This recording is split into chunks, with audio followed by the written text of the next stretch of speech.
Alright, so magandang umaga sa inyo lahat, si Papa AJ ito. So nandito tayo ngayon sa bayan ng Tigaon, Camarines Sur para bisitahin natin ang isa sa pinakaluma simbahan dito sa Partido area.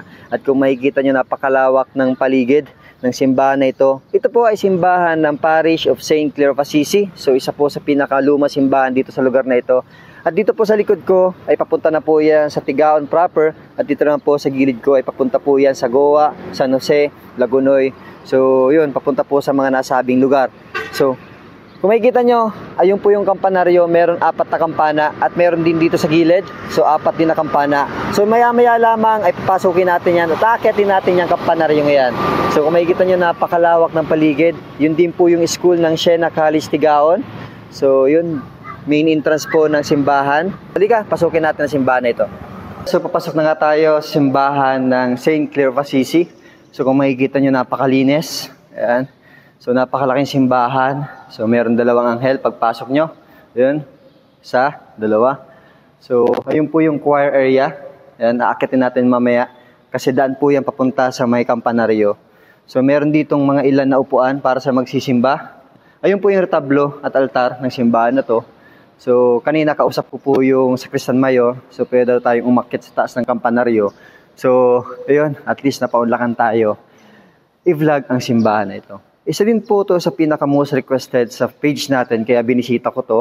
So, kung makikita nyo, ang simbahan ay gawa sa bato. Sa mga na-vlog natin ng mga simbahan, gaya ng Calabanga, Magaraw, parehas lang naman dito. So, meron din ditong mga lapida. Alright, so kung makikita nyo, ayun o. So, mga lapida po ito. So, ibig sabihin, mga restos na po ang nandito. So, hindi ko rin alam kung ano matungkulan ito dito sa simbahan. So, meron nagkakailan ditong mga lapida. So, ibig sabihin mga restos. Ayan, yung pader niya ay talagang gawa sa bato.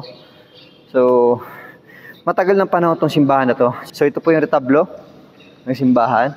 So, napakaganda ng altar.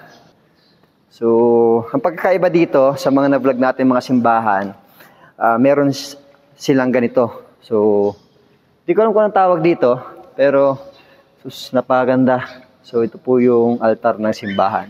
So, ito po yung lawak ng simbahan ng Parish of St. Clare of Assisi. So, napaganda at napakalawak. So, yung mga altar niya ay lumang-luma na rin. Yung retablo, halatang luma na rin. So, kadalasan po sa mga tig-vlog natin mga simbahan, yung mga retablo ay talagang bagong-bago. So, dito po nakikita ko ay parang luma na rin ang retablong ito. So, ibig sabihin, kung ano po noong panahon ang retablo ng simbahan na ito, ganun pa din ngayon. So, meron pa din ditong mga lapida. Ayan. So, Militona, Natividad de Estela. Ayan. So, meron din dito kay Pedro Garcia. Meron din ditong kay Jetro Des Palibino, yata ang apelyido ito. So, yan. So, kung makikita nyo, meron dito mga lapida. So, dito tayo sa gilid. Sa parting kanan ng simbahan. So, ito po ay mga restos ng mga namatay dito sa lugar na ito. So, kung makikita nyo. So, meron ditong mga iba't ibang mga restos ng patay. Siguro, approximately mga 40 na restos marmol ang nandito po sa simbahan na ito. So, kung makikita nyo, yun o. So, ganito ang vlog natin kasi mag-isa lang ako. Wala si Kuya Carlito ngayon. So, kaya ganito lang yung vlog natin. Selfie, kumbaga. So, magkabilaan po sila. Meron po dito at meron din dito sa side ko. So, yun. Lumang-lumang simbahan, kung makikita nyo. Dito naman tayo sa may kampanaryo. Akitin natin to. So, para makita natin yung kampana ng simbahan. So, akitin ko sa ring yung kampana. So, ito po yung Sakristan Mayor dito sa simbahan na to. 3 buwan ka pa lang po dito, so, taas po kami sa kampana, So, akitin natin. Pinanlakan tayong akitin ng kampana rin ng simbahan na to. So, kanina galing sila doon sa taas para maglinis. So, ngayon tayo naman naakyat. So, kung makikita nyo, napakalawak ng bakuran ng simbahan. So, yun. Makikita nyo naman to sa intro mamaya. So, akyat muna tayo sa kampanaryo. So, dito yung daan. Alright. So sana hindi masyadong mataas ang kampanaryong ito. So Kasi alam niyo na, medyo takot tayo sa height.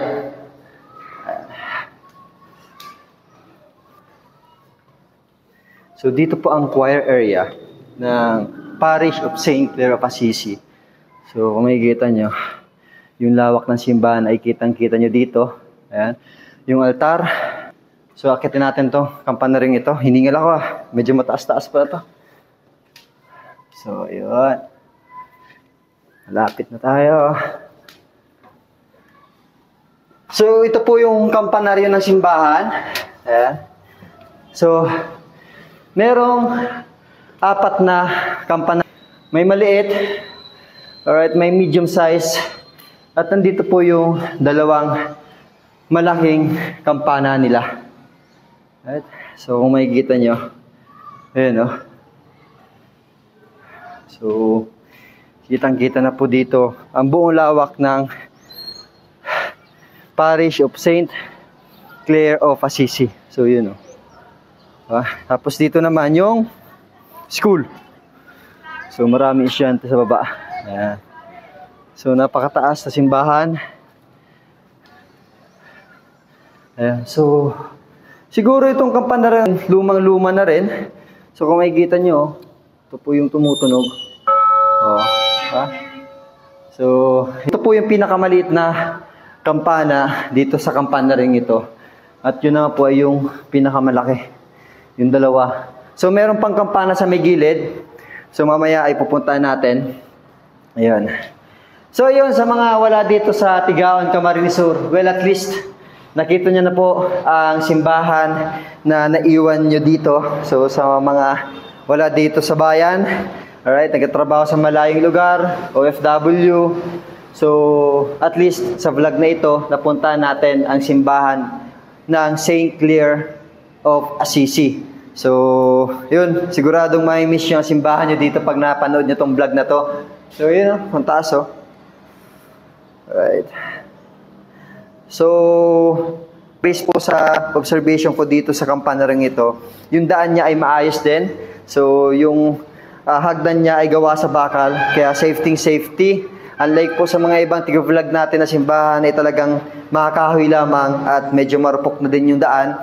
Ayan, kaya minsan natakot ako umakyat sa kampanaryo. Pero dito po sa kampanaring ito ay gawa sa bakal, kaya safety na tumaas dito sa kampanaring ito. So yun, no? Kung makikita nyo ang kampana. Ayun, at least po nakita nyo na ang simbahan nyo dito sa bayan ng Tigaon, Camarines Sur. Dito, overlooking na po yung parang dagat ng Partido area. Ayun, no? Kung makikita po ninyo. Gusto ko siyang puntahan maya-maya lamang kasi medyo parang malayo na yon. So, try natin kasi anong oras na din. So, ayun. Mamaya, punta naman natin yung kampana sa gilid ng simbahan. Let's go! So, papunta naman tayo sa gilid ng simbahan na to para makita nyo yung kampana nandito sa gilid. Ang pinabuksan ko lang kasi dito sa simbahan ay yung main door lang. So, dito po sa gilid ay sarado. Yung mga pintuan. So, yun, para makita nyo yung kampana dito sa gilid ng simbahan. If nakaharap ka simbahan, parting kaliwa po siya. So, yun o. Tignan natin dito. So, yung mga pintuan ng simbahan, sarado. Nandito na po yung kampana, nandito sa baba ng ng bakuran ng simbahan ito. So, kung makikita nyo, ito po yung mga kampana. So, 1, 2, 3 kampana nito. So, mga lumang-luma na rin. Alright. So, dito, pwede ka magsinding kandila. Yun. Alright, so pinakita ko lang sa inyo na meron ditong mga kampana pa sa labas ng simbahan. So yun, papaalam na ako. Magandang umaga sa inyo lahat, si Papa AJ ito. Peace out.